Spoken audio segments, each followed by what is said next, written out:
एक संत वहां उस नगर में आया और उसने कहा भाई मैंने यहां रात्रि बितानी है और मुझे कोई भक्त का घर बता दो जिससे मेरा जो है भक्ति कर्म ना बिगड़े, मैं अपना साधना भी कर लूं उस भगत के घर बैठ के और मुझे 2 रोटी भी मिल जाए। तो उस संत को गांव के उस नगर के निकम्मे से व्यक्ति मिल गए। वो कहने लगे बाबा जी साधु संत तो नगर से बाहर रहा करते हैं और जिस प्रकार के आप भगत चाहते हो वो हम बताते हैं। वो सामने इधर चले जाओ, ये रास्ता जा रहा पगडंडी सी, और वहां एक भक्त रहता है बाहर, सपरिवार वहां रह रहा है, आप वहां जाओ। अब महात्मा उस संत ने सोचा भी बिल्कुल सही बात है, जंगल से भगत तो बाहर है तो और अच्छी बात है। तो वो चला गया वहां, साधु वहां चला गया और वहां वो बहन जो अजामेल की पत्नी थी गणिका, वो घर पे थी। साधु ने आवाज लगाई, नमो नारायण किया, तो वह लड़की बाहर आई कि आज कौन आ गया इधर। और पुण्यात्माओं ठीक है, वर्तमान में कोई भी प्राणी कितनी ही गलती कर सकता है, लेकिन उसके पूर्व जन्म की कोई पुण्य कमाई होती है। वो साधु संत या सत्संग के विचार सुनने से वो अवश्य अंगड़ाई लेती है, वो एकदम उभर कर आती है। ये कौन थे अजामेल और जो गणिका वो वैश्या, वो कौन थे? ये पूर्व जन्म में दोनों साधक थे। वो भी वैराग्य थी और ये अजामेल भी वैराग लेकर के बाहर भक्ति के लिए, जैसा भी इनको मालूम था अपनी उस परमात्मा के नाम की, जैसा जिस संत ने कोई बताया था, वो साधना शास्त्र विरुद्ध भी ये कर रहे थे। जैसे ओम नाम की साधना तो शास्त्र अनुकूल है और अन्य जो साधना ये करते थे वो शास्त्र विरुद्ध है, जैसे तप वगैरह। लेकिन दोनों की, जैसे किसी ने भांग बीज दी वो भी फल लगेगा और कणक बीज लिया उसका भी फल लगेगा। दोनों इकट्ठी डबोली तो भी भांग का पौधे के अलग बीज फल लगेंगे और कणक गेहूं के अलग लगेंगे। तो ऐसे साधना ये करते हैं, उनका दोनों का सबका फल उनको मिलता रहता है। जैसे तप करते हैं उससे राज्य भी होता है और सिद्धियां भी आ जाती है, लेकिन मोक्ष नहीं हो सकता इनसे। तो इस प्रकार वो पिछले जन्म में साधना किया करते थे, साधक थे। और जो अजामेल अब बदनाम हो रहा था, ये पूर्व जन्म में ऐसे ही एक साधक था, हठ योग करता था। और ये हठ योग करते करते इसने अभ्यास कर रखा था समाधि लगाने का। समाधि क्या होती है आपको पहले भी कई बार बताया है कि इस शरीर के अंदर, हमारा शरीर जो है ये एक टेलीविजन समझो, और इसमें चैनल बने हुए हैं, जैसे मूल कमल, स्वाद चक्र, नाभि कमल, हृदय कमल, कंठ कमल, त्रिकुटी कमल, सहस्रार कमल। और इसमें जिसका भी जो चैनल ऑन हो गया पूर्व जन्म की कमाई से, और जैसे हठ योग से समाधिस्थ होने की चेष्टा जो करते हैं, वो न जाने कौन से कमल में कौन सा टेलीविजन का चैनल ऑन हो जाता है उनका, फिर उसको बार बार देखने का इंटरेस्ट बन जाता है। उसमें ऊपर के इस ब्रह्मांड में जैसे ये कहीं ग्रह चल रहे हैं, इनकी बड़ी अच्छी स्पीड नजर आती है, ऊपर की तरफ और बड़े बड़े पहाड़ हैं, स्वर्ग हैं, पता नहीं क्या क्या वहां उछल कूद होती है, नाच गाने ऊपर चल रहे हैं, तो वो सब दिखने लग जाते हैं। तो ये मन वही टिकता है जहां इसको वर्तमान से अधिक कोई अट्रैक्टिव वस्तु नजर आती है, आकर्षक वस्तु नजर आती है। जैसे इस मन की वृत्ति है कि जैसे अंधेरे में 25 वाट का बल्ब जग गया तो सभी वो पतंग जीव जंतु उसके पास पहुंच जाते हैं, और 100 वाट का जग जाता है तो उसकी तरफ भाग लेते हैं, उस 25 वाले पर कोई नहीं रहता। ऐसे ही जो हम यहां देख रहे हैं इस पृथ्वी के ऊपर, जो भी हम मन की आकर्षण वस्तु देखते हैं, इससे बहुत ज्यादा अधिक ऊपर के लोकों में है। जैसे आपने मार्कंडे ऋषि और उस इंद्र की पटरानी की वार्ता सुनी, तो यहाँ जो इंद्रलोक की सबसे खूबसूरत औरत आकर के मार्कंडे ऋषि के सामने डांस कर रही थी, लेकिन मार्कंडे ऋषि की समाधि ब्रह्मलोक के उस बड़े होटल की नाच गाने देख रहा था वहां बैठा। वो कहता है कि जहां मेरी समाधि गई हुई है वहां तेरे जैसी तो उन औरतों की, वहां ऊपर नाचने गाने वालों की दासियां हैं, तो तुझे मैं क्या चाहूं। तो ऐसे ही ये मन वही टिकता है समाधि लगाने वालों की, ये ऊपर के और ज्यादा अधिक बकवादें देखता है, और उधर इसका बैठे रहने से परमात्मा के आड़ में वो बैठते हैं, उससे सिद्धियां आ जाती हैं, तप बन जाता है, उसका भी फल मिलता है। तो ये अजामेल जो है ये पूर्व जन्म में ऐसे ही समाधि लगाने का अभ्यास था। कभी तो हठ योग करके समाधि लगने का इसने अभ्यास किया, जिससे वो परिपक्व अभ्यास हो गया। और एक दिन सोते सोते इसका वो अब समाधि लग गई। समाधि लग जाती है तो मन बहुत दूर पहुंच जाता है, वहां की बकवादियां देखता रहता है और शरीर को कोई आभास नहीं होता। उसमें बहुत ज्यादा सर्दी थी, सर्दी का मौसम था और ये अजामेल समाधि हुआ अचेत पड़ा था। और उधर से जो गणका वैसा बनी हुई है वो लड़की भी वैरागण थी, साध्वी थी। उसमें कहते अभी आपने सुना था कि दर्द बंद दरवेश है बेदर्द कसाई, जिसके हृदय में दया नहीं वो तो कसाई है, जिसके हृदय में दर्द है दुख है, दूसरे को दुख को अपना दुख समझता है, वो दरवेश है, वो संत है, साधु है, भक्त है। तो उस लड़की के मन में, उस साध्वी के मन में ये विचार आया। दूसरे लोग कहने लगे कि इसने 1 हफ्ता हो गया, 3 दिन हो गए हैं, ये उठा नहीं है, इसकी समाधि लगी है। तो उस बहन के मन में ऐसा आया कि कहीं इसका, साधु का शरीर नष्ट ना हो जाए, गर्मी सर्दी ज्यादा है, कहीं इसके प्राण ना चले जाएं। और कोई कपड़ा था नहीं इस भक्त ने, उस साधक ने अजामेल जो पूर्व जन्म में केवल एक कोपीन, एक लंगोट पर्दे पर बांध रखा था, बाकी नी वस्त्र था, कोई कपड़ा नहीं रखता था। उधर से वो साध्वी थी, उसके पास भी एक्स्ट्रा कोई कपड़ा नहीं था। तो उसने सोचा इस साधु का जीवन बचाना अति आवश्यक है। तो उस लड़की ने उस साधु के ऊपर लेट गई।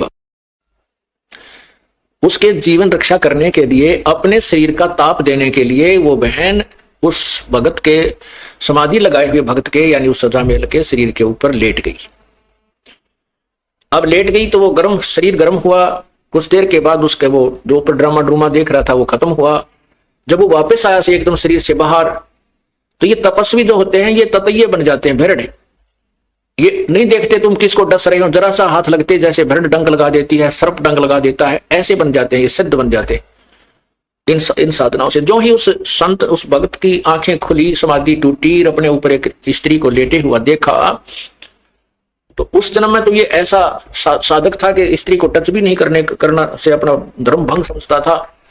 तो उसने उस औरत को यह सोचा कि ये मेरा धर्म भंग करने की चेष्टा कर रही है, उसको श्राप दे दिया कि तू वैसा बनेगी अगले जन्म में। तो उधर से वो भी उससे कैसी थी, दया तो थी उसमें, ये तो साधु में होता है तभी तो भगवान की साधना की तरफ चलता है, दयालु जिसमें तो दया होती है। लेकिन जिसको साधना ठीक नहीं मिलती वो दयालु होकर भी दुष्ट कर्मों से नहीं चूकते। उधर से उस लड़की ने उसको श्राप दे दिया कि तू भड़ुआ बनेगा, अगले जन्म में तू भड़ुआ होगा, अर्थात व्यभिचारी होगा। तब जब उन दोनों का वो पारा सा उतर लिया छो का, फिर विचार करने लगे। तो उस लड़की ने कहा कि नालायक, मैं तो तेरे शरीर को गर्मी दे रही थी, मैंने तेरे जैसे निकम्मों की कोई आवश्यकता नहीं, मैं फिर घर क्यों त्यागती अगर मैं ऐसे कर्म करती। मैं तो, मुझे पता लगा कि 2-3 दिन से तू बेहोश पड़ा है, कहीं तेरा शरीर नष्ट ना हो जाए, मैं तो इसलिए तेरे शरीर को गर्मी देने के लिए, और कोई वस्त्र ना था मेरे पास, अपने ही शरीर से तेरी रक्षा कर रही थी। तब वो महसूस किया उसने भी कि बहन मेरे से गलती बन गई। अब वही तो बात है ना, कहते हैं तीर कमान से और वचन जुबान से निकलने के बाद वो वापस नहीं आता। तो सोच समझ कर हमने हर क्रिया बोल चाल करनी चाहिए। तो उसी के परिणाम स्वरूप वो तो वैश्या बन गई, वो चलन बन गया, दोनों का फिर संयोग हो गया। अब वो पति पत्नी रूप में, फिर उसके बाद उनका काफी प्रेम बन गया।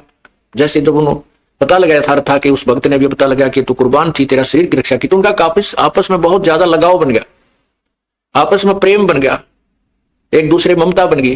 बिल्कुल वो उस जीवन में ब्रह्मचारी रहे और बिल्कुल ठीक रहे। लेकिन वो ममता जो आपस में, युकाल का तो जाल बड़ा भयंकर है, वो आपस में मोह फंसा रहा। उस मोह ने ये फिर कट्ठे लपेट दिए, अगले जन्म में ये पति पत्नी बना दी, और साथ में वो वैश्या बन गई और अजामेल बन गया ये बदचलन बड़ुआ।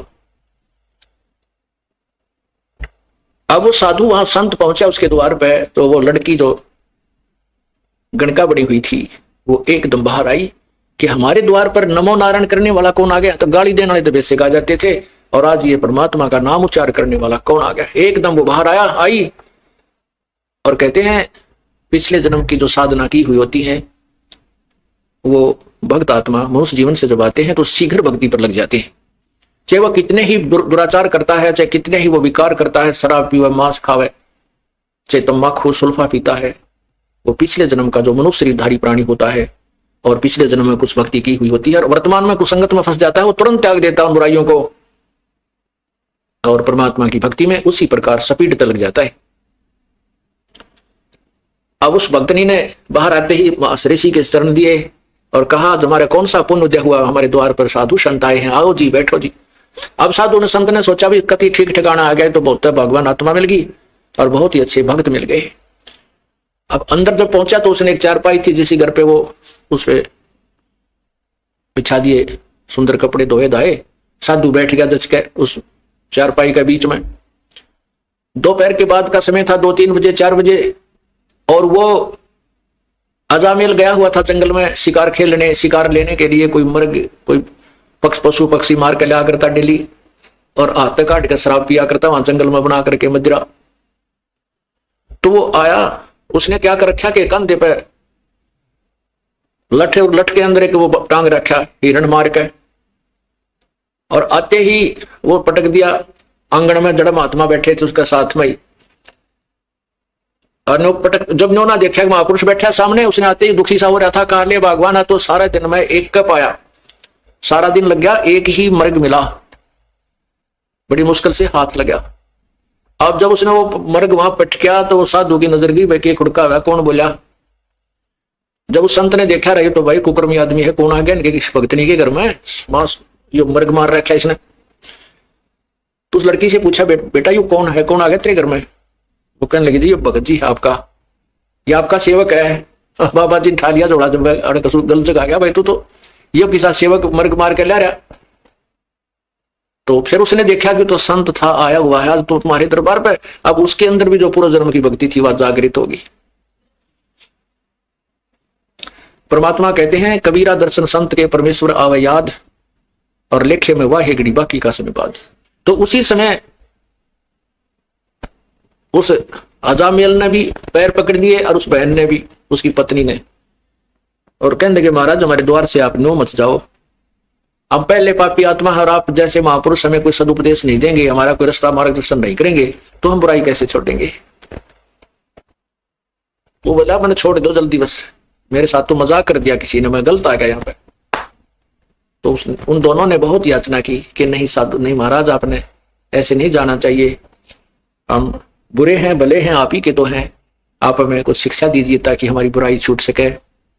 काफी आग्रह करने से संत ने दया आ गई कि भाई चल इतना कुछ कह रहे हैं, गलती हो जाया करती है, और ये कहें भाई हम सुधरने की चेष्टा करेंगे तो ठीक है। कहने लगे भाई इस बीमारी ने बाहर घेर का, अभी आज से प्रण करो, कसम खाओ, प्रतिज्ञा करो कि ये बुराई तुम नहीं करोगे। अब कहते हैं साधु दर्शन राम का, मुख पर बसे सुहाग, और दर्शुनी को होते हैं जिनके पूर्ण भाग। अब वो पूर्ण भाग थे क्योंकि पिछले जन्म की कमाई थी, और किसी ना किसी जन्म में वो परमात्मा की शरण में रहे हुए होते हैं। जो प्रभु आते हैं प्रत्येक युग में आते हैं, और वही कमाई उनको मनुष्य जीवन दिलवाती रहती है। बाकी जो अन्य हठ योग आदि करते हैं वो तो मलाई यही खत्म खर्च करते रहते हैं, सिद्धियां प्राप्त करके या कोई राज्य प्राप्त करके फिर पैरल हो जाते हैं। तो उन्होंने उसी समय उसको उठा के उस मर्ग को बाहर फेंक दिया और कहा महाराज जी बाजार से जाकर के हम बिल्कुल फ्रेश आटा लाएंगे आपके लिए, अलग से भोजन बना देंगे, नहा धो के, आज के बाद हम कोई बुराई नहीं करेंगे, लेकिन आप हमारे द्वार से जाइए मत, हम शाकाहारी हो जाएंगे। अब उस संत ने कहा भाई ठीक है। तो क्या हुआ, गर्मियों के दिन थे, गर्मी का मौसम था। अब वो भोजन ला करके बाहर से उन्होंने नहा धोकर स्वच्छ होकर के सारा घर दोबारा लीप लाप के पवित्र कर दिया। कहने का भाव कि उस संत का पेटा भर दिया, तक भाई ये भी है बिल्कुल ठीक हो गए। तो उसके मन में आया कि परमात्मा ने शायद तुम्हारे लिए मुझे यहां भेजा है। जैसा भी संत के विचार होते हैं वो अच्छे ही हुआ करते हैं, चाहे वो किसी भी भगवान की साधना कर रहा है। उसके जैसे खेल के खिलाड़ी होते हैं, उनके कोई किसी भी खेल में खेल रहे हैं, उनके नियम और वो सब उससे परिचित होते हैं। अब रात्रि के समय साधु तो भजन करने लग गया, और वो दोनों जने पंखा लेकर के खड़े हो गए बारी बारी। फिर वो भजन साधना करके लेट गया, तो लेट के आसपास छिड़का कर दिया पानी का, और ऐसे पंखा बारी बारी कभी वो खड़ी हो जा कभी वो खड़ा हो जा, उसको साधु को हवा कर रहे। सवेरा संत बोला भाई भक्तों एक काम करो, तुम नाम ले लो, भगवान का नाम जपया करो। तो कहने लगे महाराज जी हमारे पर नाम में कोई लिया था, और कोई को बात करवा ले, कितना कठिन काम करवा ले, नाम नहीं लिया जाता। तुलसी पिछले पाप से हरि चर्चा ना भावे, जैसे जबर के भेगते भाई भूख विदा हो जावे। न बोला जी नाम नूम ताम लेते नहीं, बाकी आपके चेले पक्के हो गए, आप बुराई नहीं करेंगे, आपने कसम खा ली। तो संत ने सोचा अपने आत्माओं, जैसे ये जो कथाएं हम सुना करते ना, भाई एक उसने संत ने लड़के का नाम नारायण रखने को कह दिया और उस नारायण नारायण करने से वो पार हो गया, ऐसा नहीं, ये यथार्थ कथा आपको सुना रहा हूं उसी नारायण नाम के ऊपर। तो संत ने सोचा भाई इनके निकम्या के काम बिगड़ गए, घने पाप घने इकट्ठे हो गए, इसलिए इनके राम नाम में रुचि नहीं बन सकती, तो क्यों ना ऐसा तरीका कर दूं कि ये भगवान का नाम उच्चारण करने लग जाए। न्यू बोला भाई तुम्हारा लड़का होगा 10वें महीने, लेकिन उस लड़के का नाम जो मैं बताऊं वही रखना, उसका नाम तुम नारायण रख लेना। दोनों ने करबद्ध होकर कहा कि प्रभु जैसे आपकी आज्ञा, आपकी दी संतान जो होगी पुत्र होगा तो उसका नाम हम नारायण रख देंगे। ऐसा ही हुआ, लड़का हुआ, लड़के का नाम नारायण रख दिया। अब छोटा बालक बुढ़ापे में बहुत प्यारा लगता है, छोटा बच्चा वैसे भी ज्यादा प्रिय होता है लड़का हो से लड़की। तो वो लड़का जब उसके इतना मोह हो गया उस नारायण नारायण करता, वो लड़का थोड़ी इधर उधर हो जाता, घंटा 2 घंटे ना आता तो वो नारायण नारायण करता हुआ उस बालक ने ढूंढ के लाता, चाहे वो जंगल में कितना कोई बेर ब्यार खाने गया हुआ होता, फल खाने के लिए वहीं से ढूंढ के जाता, रह कित गया तो खा जाएंगे जंगली जानवर, बेटा दूर मत जाकर, भयभीत रहता। उसके अंदर इतना मोह बन गया। एक दिन उसकी अचानक मृत्यु होगी, क्योंकि उसका समय जो है ना, उसकी मृत्यु होगी, उस अजामेल की मृत्यु होगी। तो उसको यम के दूत ऊपर लेकर गए धर्मराज के दरबार में, जहां अकाउंट होता है एज का, कर्मा का, कितनी आयु थी, कितने समय में यू मरा, इसने कैसे पुण्य कितने पाप किए। जब उसकी मृत्यु होगी तो उसकी पत्नी ने देखा कि तो मर गया अचानक। 2-4 दिन से वो अस्वस्थ भी चल रहा था। उसकी मृत्यु होते उसकी पत्नी ने हाहाकार मचा दिया। उसका कोई साथी था नहीं, ना कोई गांव का सहयोगी था, सब उससे नफरत करते थे। तो उसने सोचा कि इसका अंतिम संस्कार यहीं अपने आंगन में ही कर देती हूं। उसको घसीट कर एक साइड में कोने में रख लिया और उसके ऊपर लकड़ डालने शुरू कर दिए। लकड़ लाने लगी, इधर उधर से इकट्ठे करके चिता बनाने लगी। 1 घंटे 2 घंटे के बाद उसकी वापस चेतना आ गई, वो जीवित हो गया। तो ऊपर उसने देखा, वो जब वापस आया तो उसकी पत्नी बुरी तरह रो रही, वो लड़का भी रो रहा और उधर से वो चिता बना रही, लकड़ी ढो ढो के इकट्ठे करने लग रही। तो वो कहने लगा तू क्या कर रही है, क्यों रो रही है, क्या हो गया घर में। तो अपने पति को जीवित देख करके उसको खुशी तो हुई, लेकिन जो दुख वो महसूस कर चुकी थी वो दुख अभी भी उसके हृदय में विद्यमान था। और रोती रोती कहने लगी आप मर गए थे, आप जीवित कैसे हो गए, आप तो चले गए थे हमें छोड़कर। इस दुख में रो रही थी कि अब हमारा कौन है यहाँ पर, मैं किसके सारे रहूंगी अकेली जंगल में, मेरे ऊपर तो पहाड़ टूट गया था। तब उसका यकीन हुआ रे सचमुच मैं तो मर गया था। क्योंकि ऊपर जब धर्मराज ने उसको कहा कि भाई ये व्यक्ति नहीं है वो अजामेल, उसी नगर में एक और अजामेल नाम है उसका, और वो भी ब्राह्मण है, वो नगर में रहता है, उसके पिता का ये नाम है, उसको लाओ, इसको छोड़ो वापस। तो वो वापस छोड़ दिया। तो वो कहने लगा अपनी पत्नी को कि वो अजामेल है उसका पुत्र ब्राह्मण का, वो मरेगा। उसकी पत्नी कहने लगी आपको क्या पता ऐसा कि वो मरेगा। तो अजामेल ने बताया कि ऐसे ऐसे सारी कहानी बताई। धर्मराज ने ये कहा है कि इसकी उम्र अभी है नहीं, इसके तो अभी 5-4 साल वर्ष और रहते हैं, 4-5 वर्ष रहते हैं, इसके वापस छोड़ो, वो तरेगी। अब उस अजामेल के उस दिन के बाद या पक्की दचगी की मृत्यु तो होनी है, और समय भी थोड़ा ही बताया था धर्मराज ने, 4 वर्ष बताए थे, 5 वर्ष बताए थे, और या तो बात बिगड़ेगी। पुण्यात्माओं, ये परमात्मा की रजा होती है। उधर से क्या होता है कि वो अजामेल दूसरा उस नगर का मर गया, और जहां उसका बाहर कुटिया डाल रखी थी अजामेल ने, उससे थोड़ी सी दूरी पर, आधा किलोमीटर की दूरी पर वो शमशान घाट था। तो आधा घंटे के बाद देखते हैं कि वहां तो नगरवासियों की लाइन लग गई और वो अजामेल, दूसरे अजामेल की चिता जल गई, उसको सवा कर दिया। तो उसने कहा कि देख ले वो। फिर वो जैसे अगले दिन गांव नगर में जाते थे सामान लेने, दुकान पड़ता है, वहां पता किया तो पता चला कि अजामेल मर गया, उसका लड़का, उस ब्राह्मण का कल मृत्यु होगी उसकी। तब दोनों का ये बात पक्की जचगी, क्या तो बात बिगड़ेगी। अजामिल बोला भगवान भजन कर ले, भक्ति कर ले, समय थोड़ा है और यहाँ सब कुछ यही रह जाएगा। अब भजन करें किसका, क्यों नाम नहीं, कुछ भी नाम उन्होंने लिया नहीं। तब वो दयालु परमात्मा आते हैं और उनको, उस पुण्यात्माओं को सच्ची भक्ति देते हैं, ज्ञान कथा सुनाते हैं। लेकिन हमारे अंदर एक सबसे भयंकर बीमारी ये रही है कि हम राम और कृष्ण, ब्रह्मा विष्णु महेश या ब्रह्म से ऊपर यदि कोई कथा कहानी सुनाता है तो नहीं सुनते थे, और उसको एक बुद्धू समझ करके उसकी प्रत्येक बात पर अविश्वास कर देते थे। इसलिए परमात्मा बड़े दयालु हैं, बड़े सूझबूझ से काम करते रहे, तो उन्होंने कथाएं यही सुनाई, ब्रह्मा विष्णु महेश और ब्रह्म तक की, और नाम भी उनको वही तक के दे दिए। ओम नाम का जाप कराया, जैसे ब्रह्मा को ओम नाम दिया प्रभु ने, विष्णु को हरियम नाम दिया, शिव को सोहम नाम दिया। कहते हम बैरागी ब्रह्म पद सन्यासी महादेव, सोहम मंत्र दिया शिव जी को, करे हमारी सेव। तो ये परमात्मा ने उनके उद्धार के लिए, मोक्ष तो ये नहीं प्राप्त कर सकते क्योंकि मोक्ष तो 3 मंत्र से होगा, और 3 मंत्र का अधिकारी वो होगा जो परमात्मा की सच्ची कथा, पूरी सृष्टि रचना पर, पूर्ण परमात्मा कौन है इस पर विश्वास कर लेगा। सारना, ये जो 3 मंत्र का जाप उसी को दिया जाता है जिसकी नस नस में, अर्थात पूर्ण रूप से जिसका विश्वास परमात्मा पूर्ण ब्रह्म कबीर भगवान में हो जाता है कि वही मोक्षदायक है, उसी की पूजा से पूर्ण मोक्ष होता है, और अन्य भगवानों की सतीथि से वो परिचित हो जाता है। ये भगवान नाशवान है, अविनाशी नहीं है, और इनकी साधना से जीव को इतना लाभ होता है, स्वर्ग गया, फिर मृत्यु, फिर स्वर्ग गया, फिर नीचे आया, फिर स्वर्ग गया, फिर 83 लाख योनियों भोगी। इस तरह का ये रहट जैसा कुआं, अर्थात ये चक्र अन्य भगवानों की साधनाओं से चलता ही रहेगा।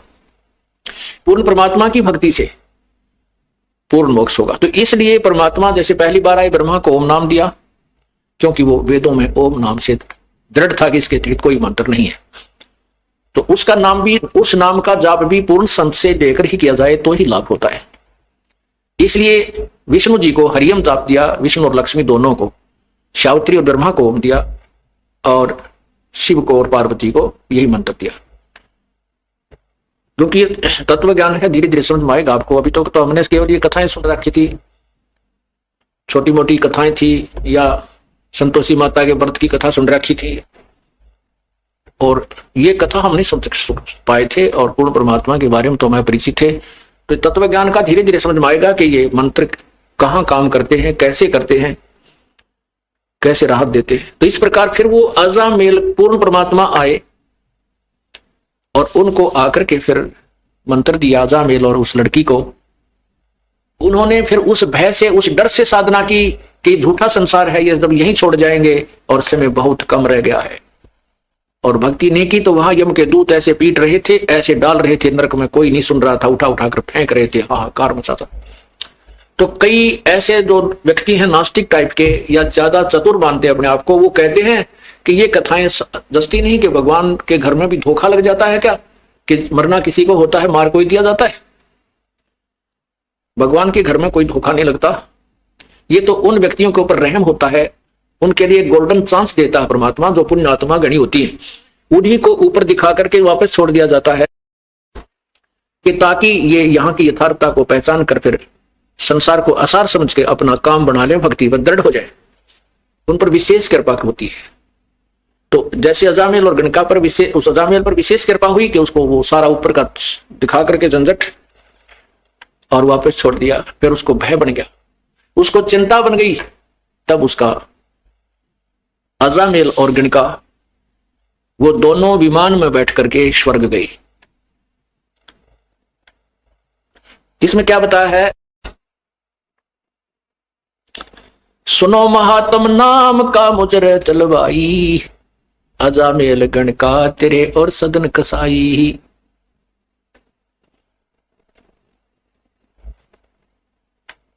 कौन कौन और कैसे कैसे तेरे और अन्य जो साधना हम करते हैं वो कितनी हानिकारक है, कितनी व्यर्थ है, वो गलत है, वो नहीं हमने करनी चाहिए।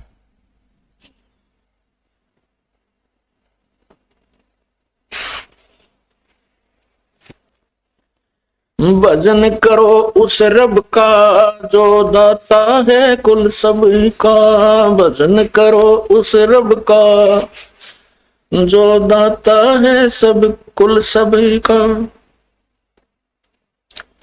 भजन करो उस रब का जो दाता है कुल सब का। जो कुल सब का यानी कुल का मालिक है, पूर्ण ब्रह्म है, वासुदेव है, सर्वशक्तिमान है, उस परमेश्वर की साधना कीजिए। उसी की पूजा से, उसी की साधना से आपको मोक्ष प्राप्त होगा।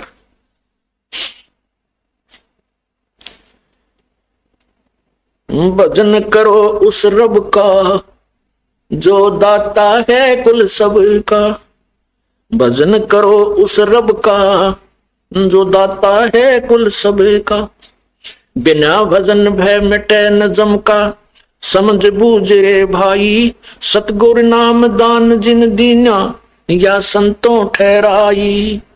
सत कबीर नाम करता का, कल्प करे जल देवा, सुमरण करे सुरत से लापे, पावे हर पद भेवा। आसन पदम आसन बंद पवन पद परचय, नाभि नाम जगावे, त्रिपुटी कमल में पदम झलके, जहां से ध्यान लगावे। सब सुख मुक्ता, सब सुख भुगता जीवित मुक्ता, दुखदारी दर दूरी, ज्ञान दान गलतान हर पद जो कर्पूरंग कस्तूरी। गजमोती हस्ती के मस्तिक उन्मन रहे दीवाना, खावे न पीवे मंगल घूमे 8 बखत गलताना। ऐसे तत्पद के अधिकारी पलक अलक से जोड़े, तन मन धन सब अर्पण कर ही नेक न माथा मोड़े। बिन ही रसना नाम चलत है निर्वाणी से नेहा, गरीबदास भोडल में दीपक नो छानी नहीं स्नेहा। कहते हैं उस परमात्मा की साधना कीजिए जो कुल मालिक है।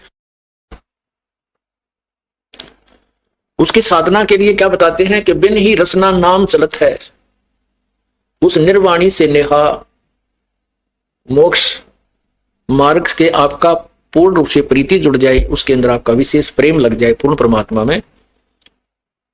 और उसके लिए क्या बताते हैं कि तन मन धन सब अर्पण कीजिए, नेक न माथा मोड़े। उस परमात्मा के पाने के लिए तन मन धन कुछ भी आपने पर अर्पण करना पड़े, कहते हैं उसमें हिचकिचाहट नहीं करे। और तन मन धन उसी परमात्मा का दिया हुआ है। वो तन और मन धन कहां मांगता है, कब आपसे क्या चाहता है कि कुछ समय परमात्मा के चरणों में अवश्य आइए, उसकी महिमा सुनिए, आपके कल्याण के लिए ही वो बताते हैं। और दान परमात्मा के लिए, अपने कल्याण के लिए कीजिए।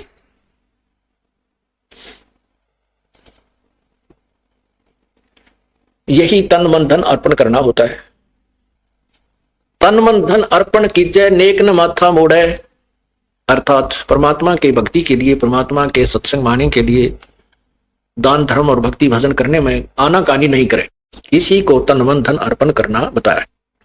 और जो नेक साधना करते हैं उसके बारे में बताते हैं, गरीबदास बोडल में दीपक छानी नहीं स्नेहा। जिनकी परमात्मा में लगन लगी है वो छुपी नहीं रहती। जैसे बल्लभ होता है, बल्लभ दीपक, क्योंकि पहले ये बल्लभ ट्यूब नहीं थी, इसके ऊपर यदि हम पॉलीथीन का कोई कागज डाल दें, पॉलीथीन लगा दें, तो भी उसका नूर चमक अवश्य दिखती रहेगी, भले ही थोड़ी दिखे। तो कहने का भाव यह है कि परमात्मा की भक्ति करने वाले छुपे नहीं रहते, उनकी कोई ना कोई ऐसी क्रिया न्यारी ही होती है जो आम समाज से अलग होती है।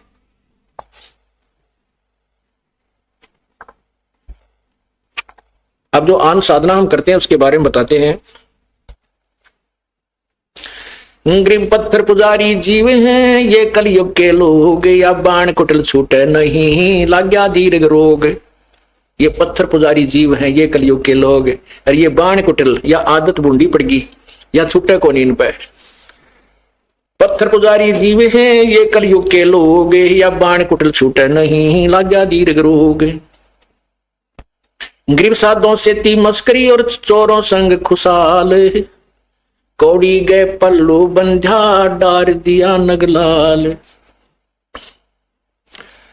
साधुओं से थी मस्करी। अब जैसे हम बताते हैं ये पूजाएं छोड़ दो जो साधना आप करते हो, जो करवा चौथ करते हो और भाई माता मसाणी पूजते हो, 4 ईंट लगाकर खेतों में या कहीं घर के कोने पर, वो पूजाएं जो कर रहे हो, व्रत रखते हो, ये किसी भी सदग्रंथ में प्रमाण नहीं है। आप ये पूजाएं मत करो। हमारी तो हंसी उड़ावे क्योंकि ले ग्रहण की तो नया ज्ञान ले आया, सारी पूजाएं छुटवाता है। ब्रह्मा विष्णु महेश से भी ऊपर कोई भगवान बताता है। तो क्या बताते हैं कि साधु से थी मस्करी, ये चोरों संग खुशहाल है। ये चोर जो झूठे लोग संत थे, साधु थे, ऋषि थे, महर्षि थे, जो शास्त्र विरुद्ध साधना बताते थे, गुरु लोग, ये पंडित, कहते हैं उन शास्त्रों के चोरों से तो खुशी रहते हैं जो शास्त्र विरुद्ध साधना बताते हैं, और संतों से थी मस्करी, चोरों संग खुशहाल। और कौड़ी गए पल्लू बांध ली, कौड़ी को तो बांध लिया अपने पल्ले के, अर्थात गठड़ी बांध के धरती घर में, और डार दिया नग लाल, जो लाल था उसको पटक दिया, उसको कूड़े में डाल दिया और कौड़ियों की थैला भर के घर में रख लिया। ये शास्त्र विरुद्ध साधनाएं, एक पूर्ण परमात्मा को छोड़कर अन्य देवताओं की पूजाएं, ये कौड़ी है। और पूर्ण परमात्मा की भक्ति एक लाल समझो। लाल कितने का होता है? 9 करोड़ का। 9 करोड़ का तो बहुत पहले सुना करते, तो 9 अरब का हो गया होगा, अब बहुत कीमत बढ़ गई, तो उसको छोड़ दिया हमने। अब जैसे आपने सुना है, सतनाम पालड़े रंग होरी हो, 14 लोक चढ़ावे राम रंग होरी हो, 3 लोक पासंग धरे रंग होरी हो, तो ना तुले तुलाया राम रंग होरी हो। लाल की कीमत बताते हैं आपको। ये सतनाम जो है, ये 2 अक्षर का मंत्र है, उसी के विषय में बताया है कि वो जो सतनाम जो दूसरा मंत्र है, उसके विषय में स्पष्ट लिखा है वाणी में कि उसका एक विधिवत साधना पूर्ण संत से प्राप्त हो। वैसे नहीं अपनी मर्जी से किसी को पता लग जाए, वो दूसरे तो सुना पे जाप करने, जैसे नहीं होता उनसे लाभ। तो वो परम संत से लेकर के पूर्ण संत से अधिकारी से नाम लेकर के एक ही सिमरण में कितनी कमाई बनती है, वो कितना कीमती है। एक बैलेंस, एक तुला तराजू, ताकड़ी के एक पलड़े में तो रख दीजिए एक श्वास का सिमरण की कीमत, और दूसरी तरफ यहाँ इस 21 एक ब्रह्मांड के 14 लोक चढ़ा दे। 14 लोक, यहाँ तो एक छोटे से क्षेत्र का कोई मंत्री मुख्यमंत्री बन जाता है, वो ना अपने आप को पता नहीं क्या समझ लेता है कितना, और इस पूरी पृथ्वी का राजा तो कहना है क्या क्या बन जाता है। कहते ऐसी ये पृथ्वी जैसे 14 लोक और 13 और लोक है, 14 लोक को एक पलड़े में रख दे, एक तरफ श्वास का सिमरण रख दे, और ये पृथ्वी और ये पाताल और स्वर्गलोक को पासंग रख दे, तो भी एक श्वास के सिमरण की कीमत अधिक है। तुलय नहीं तो भी नहीं तुलय। अब देखो लाल की कीमत, ये सिमरण आप थोड़ा बहुत भी करते रहोगे तो बहुत लाभ आपको मिलेगा। और अन्य साधना कौड़ी है, कौड़ियां नीचे मालगाड़ी भर ले तो भी एक लाल के बराबर नहीं हो सकती। तो ऐसे यथार्थ साधना और शास्त्र विरुद्ध साधना और शास्त्रानुकूल साधना में भिन्नता बताई गई है। सतगुरु की संगत नहीं, ना साहेब का जाप, कहे गरीब कैसे बचे उनके तीनों तापे। सतगुरु की संगत नहीं, पूर्ण संत की संगत नहीं, और ना साहेब का जाप। पूर्ण संत की संगत से ही संत परमात्मा का जाप मिलेगा। और कहे गरीब कैसे मिटे जिनके तीनों ताप, जिनकी विधिवत साधना है नहीं, परम संत मिला नहीं, तो उनके ऊपर आने वाले कष्ट वो 3 ताप के अंतर्गत जो आपको दुख होते हैं, हानि होती है, कोई भी बच्चा बीमार होता है, स्वयं बीमार होते हो, या कोई जंतर मंत्र कर देता है, वो आपके कैसे बचेंगे। सतगुरु की संगत नहीं और ना साहेब का जाप। जाप माने यथार्थ भक्ति हो, सांस का सिमरन। कहे गरीब कैसे बचे तिन से तीनों जिनके तीनों ताप, तो उनको 3 ताप का कष्ट कैसे दूर होगा जिनके पास यथार्थ साधना नहीं है।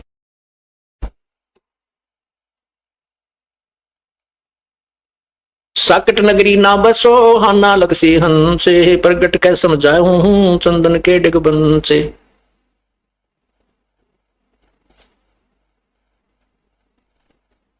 कहते हैं चतुराई चूल्हे पड़ो और चारों वेद बटम्बे, साकट सगाना बैठियो आको लगे न अम्बे। क्या बताते हैं कि हमने जो घिसा पिटा ज्ञान समझ रखा था, सुन रखा था, और उसमें चतुर बने बैठे थे, अन्य शिष्य भी बना रखे थे बहुत ज्यादा। परमात्मा कहते हैं कि जो पुण्यात्मा होगा, जो बुद्धिमान व्यक्ति संत होगा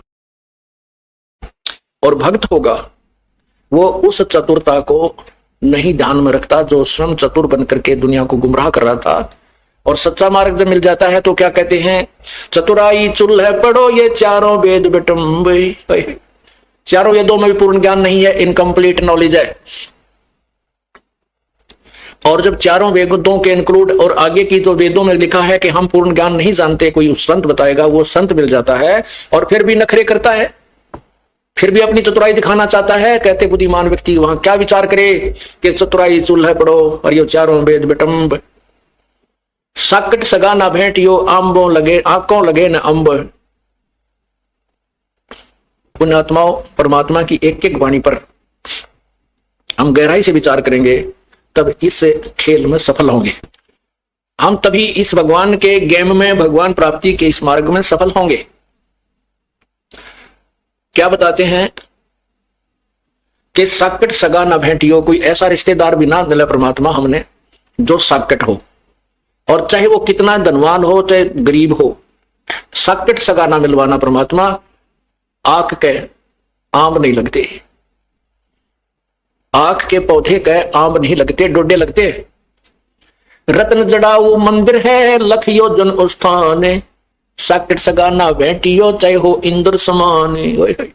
स्वर्ग के राजा इंद्र, और उसका महल बहुत सुंदर बना हुआ है, उसके अंदर लाल और मोती हीरे जैसे हम चिप्स लगाते हैं ऐसे उसके लगे हुए हैं, और बहुत बड़ा महल है इंद्र का।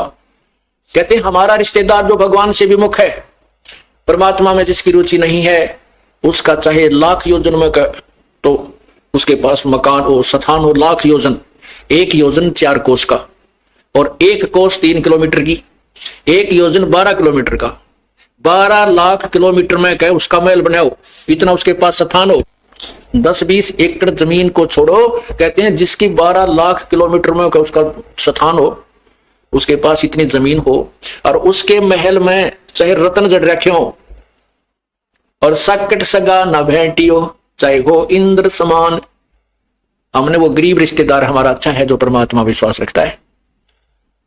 क्योंकि हम यदि किसी पैसे वाले या किसी अच्छी पोस्ट वाले रिश्तेदार से हमारा संपर्क हो जाता है तो फिर ये कुदरती बात है, उसके प्रभाव से वो रिश्तेदार प्रभावित रहता है। उधर से फिर जो जाने वाले, हमारी लड़की, मान लिया हमने लड़की ब्याह दिया ऐसे साकट का, तो बच्चे का जीवन बर्बाद कर दिया, उस धन्य के फूकेंगे। जब लड़की पार ना हुई तो अब फिर अगले जन्म में ना जाने किस पर सुतूनी में जाएगी बेचारी। 2 रोटी दाता ने देनी है, 2 रोटी बालक ने खानी है, एक चारपाई पर सोना है, बस। बाकी तो कितना स्थान हो यूजलेस है। इन बातों को हमने ध्यान में रखना है, तभी हम इस मार्ग में सफल होंगे। और उस बड़े घर की लड़की मारे गरीब का की वहां टेकन देना, ना भक्ति करे ना करण दे, ना वह चले, ना भक्ति को सुहा उसने, क्योंकि उसके पाप इतने कर्म बिगड़ जाते हैं। उसने अभिमान अपने बाप का, उस पूर्ण धन का होता है। तो परमात्मा कहते हैं एक रत्न जड़ाऊ मंदिर है, मंदिर कहते हैं महल को, मकान को, और लख योजन स्थान, साकट सगा ना भेंटियो चाहे हो इंद्र समान।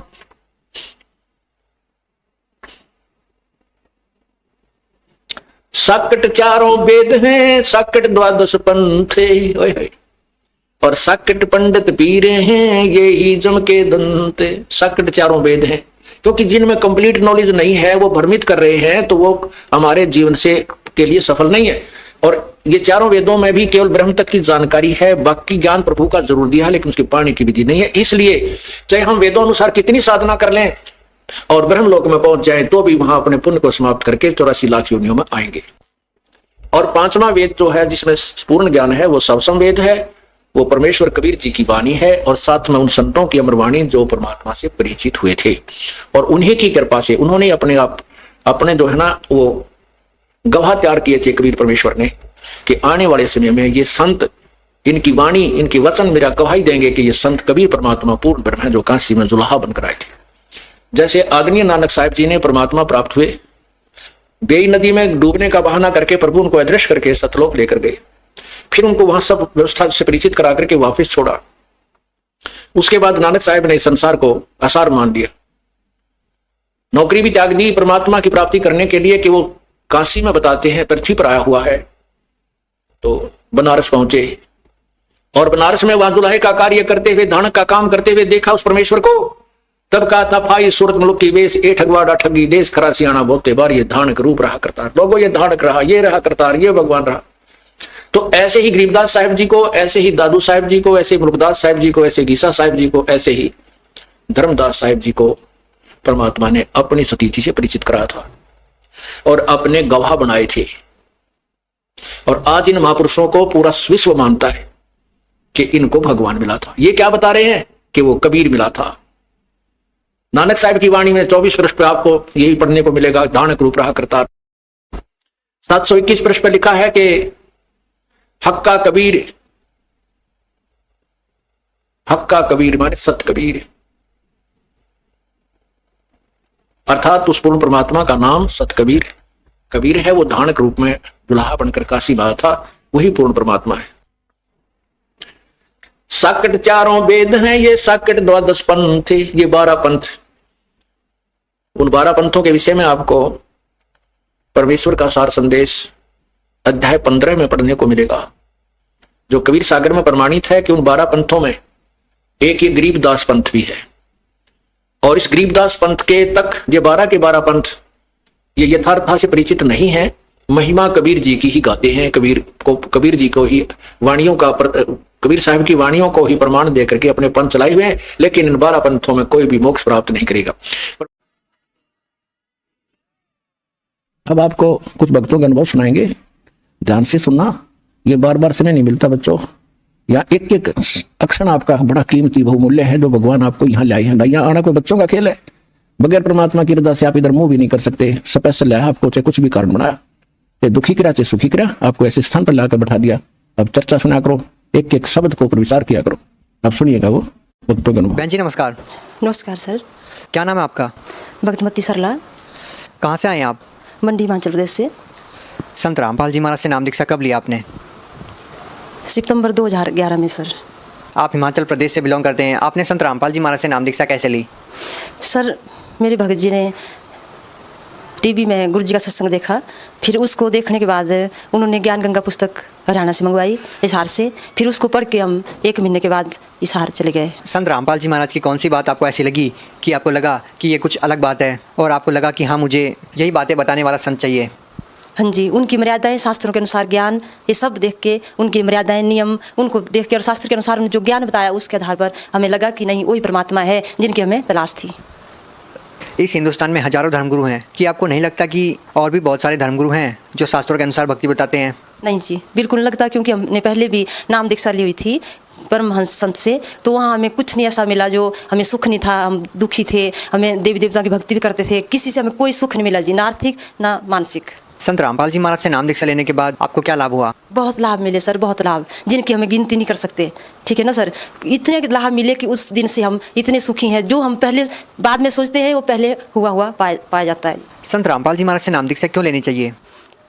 क्योंकि सर वो जो है मोक्ष का रास्ता है, शास्त्र के अनुसार भक्ति है, उसने हमें उस रास्ते से, उस भक्ति से हमें सतलोक जाना है और यहाँ भी हमें सुख सुविधा मिलती है। जब से हम वहाँ जुड़े हैं तो परमात्मा ने हमें, मेरे को बहुत बड़ी बीमारी थी, जैसे पेट में दर्द होती थी, बहुत ज़्यादा दर्द होती थी सर, पहले भी होती थी, परंतु जब आश्रम में गए तो उससे थोड़ा राहत हो गई थी। परंतु उसके बाद जब 2 साल पहले की बात है कि मेरे पेट में बहुत ज़्यादा दर्द हो गई सर। जब मैं बहुत बीमार हो गई, मेरे पेट में इतनी दर्द हो गई सर, इतनी दर्द हो गई, ऐसा नहीं है कि मैं मरने वाली थी सर, मर चुकी हूँ। और सारे परिवार वाले जो है मेरे आसपास बैठे हैं, और रात को इतनी दर्द भयानक हो गई कि सभी डर गए कि इसको क्या हो गया। मेरे को पूरी रात होश नहीं थी, और जब मेरे को इतनी दर्द शुरू हो गई तो मैं गुरु जी की तस्वीर की तरफ देखती हूँ और बोलती हूँ परमात्मा जैसा आप करेंगे वैसा ठीक है। और मेरे को पूरी रात कोई पता नहीं था कि मेरे हिसाब से तो मैं मर चुकी थी। और सुबह जब मेरे को होश आया, मैंने देखा कि परमात्मा ने आपने मेरे को बचा दिया। मेरे को एक दिन जैसे मेरे पति जो है भक्त जी हैं, उनके पेट में बहुत ज़्यादा दर्द हो गई सर, तो उस टाइम कौन बचाया, किसने बचाया था उनको? परमात्मा कबीर साहब ही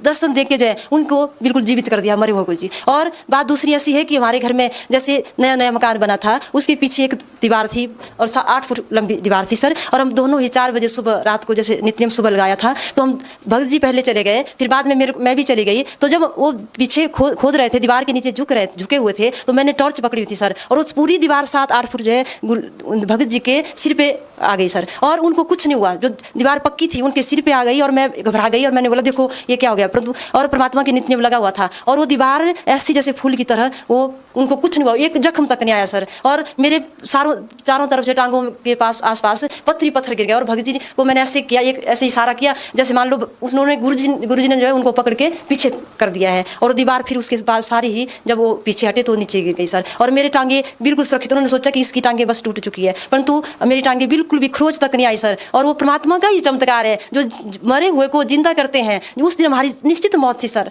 निश्चित मौत थी, और हमने निश्चित मौत हमने इतने नज़दीक से देखी सर कि हमारे आगे जो है मौत है, और हमें परमात्मा ने आके बचा लिया है। वो परमात्मा है सर, परमात्मा ने जीवन दान दे दिया। और आप क्या लाभ बोल रहे हो, सतलोक का रास्ता परमात्मा बताते हैं, मरे हुए को जिंदा करते हैं, और ऐसे वो परमात्मा नहीं और क्या है। संत रामपाल जी महाराज जी के भेष में कबीर साहिब ही परमात्मा के रूप में यहाँ आए हैं।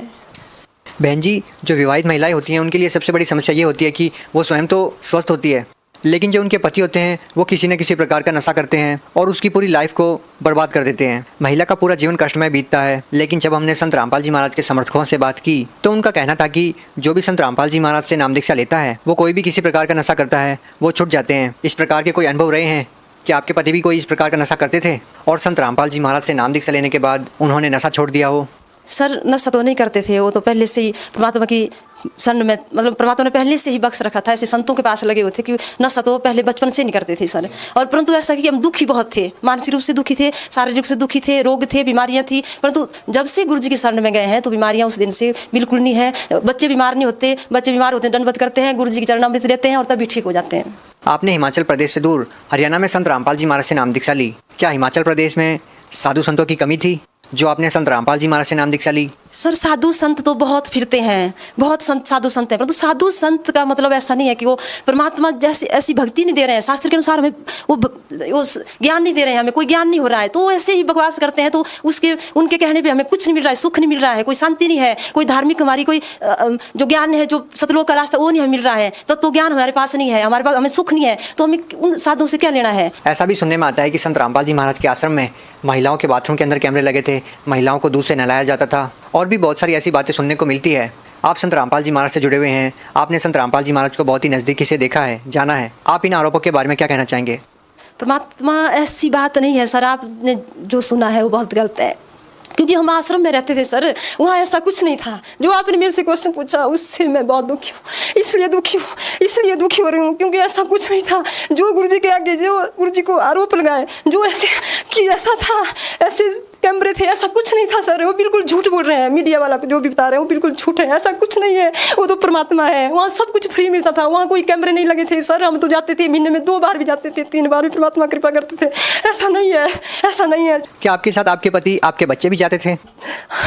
हाँ सर, हमारा पूरा परिवार जाता था, ऐसा नहीं था। परंतु जो अज्ञान को फैला रहे हैं, एक दिन मेरे को हमें पूरा विश्वास है अपने परमात्मा पे कि वो सही करेंगे, एक दिन सही करेंगे और सच जो सामने आएगा सर। ये झूठ है, बिल्कुल झूठ है। इसमें जो गलत बोल रहा है वो पछताएंगे सर। आप लोग लगातार जंतर मंतर पर बैठे हैं, लगभग 3 साल हो गए हैं, संत रामपाल जी महाराज को रिहा करो की मांग कर रहे हैं, लेकिन सरकार द्वारा आपकी मांगों को अनदेखा किया जा रहा है, दरकिनार किया जा रहा है। आप क्या कहना चाहेंगी?